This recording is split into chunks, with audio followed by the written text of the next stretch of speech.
So up to now, this is the room we've been working in. And as you can see with the house lights on, with the overhead fluorescence, it is just a regular office. This is the secret with great lighting, is you can transform even the most boring of spaces into something quite interesting. So to wrap up this chapter, I want to do one more setup. I'm going to do what I call an environmental shoot. I'm going to actually place my subject against a background which tells a bit of a story of what it is they're being filmed about. So I'm going to swap the room around. I'm going to move this chair over here and switch the camera around to show a different part of the room.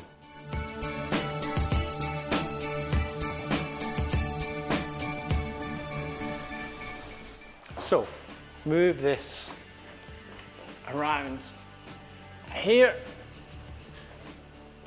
get this nice and far back, place my subject about there,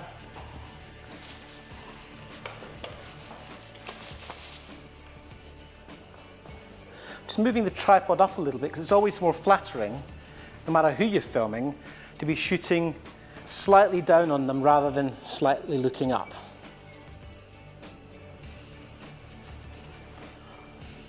Because otherwise you end up just looking up the nose. So I'm going to go up again. And you notice I'm set my frame first before I start lighting. Now, let's just assume for a second that I cannot actually turn off the house lights. So I have to work with what I've got. So what can I do here? Well, let me take this off of here for now. When you're in a situation like that, you can still do quite a bit. First of all, place my key light. Now, which side am I going to have the person talking? Yeah, over this side. So he'd be looking off camera here. So what I can do is bring in my softbox and add that on. That's very, very bright. So what I can do is reduce my iris down. So what I'm doing is I'm darkening down the rest of the room. And what I think I might do here is remove the fabric grids altogether. But to control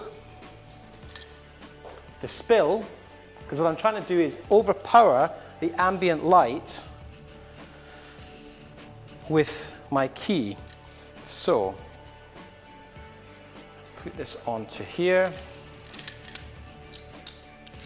When you have no choice but to work with the ambient lights, the only way you can get away with it is by overpowering the ambient light by making your key brighter than the ambient room light.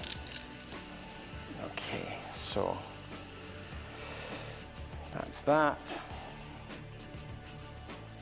So this has become really a question of modeling and sculpting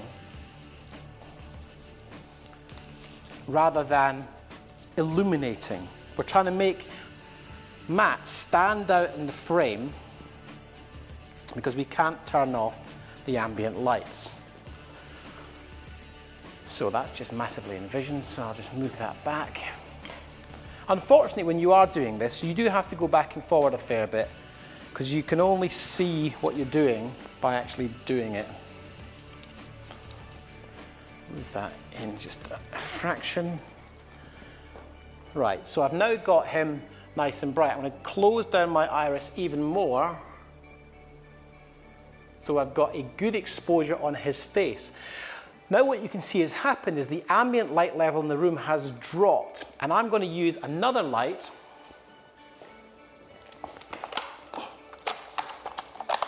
over here to separate him out from the background.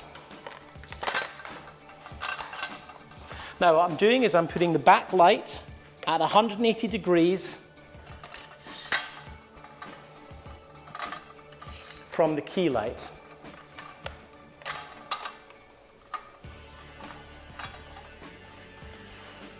And put this one up here like so. And then what I'm going to do is use this light here to light the background.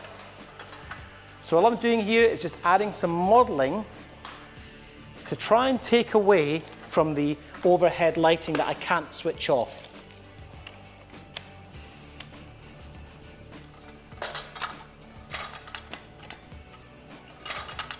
Right, so that's starting to work for me.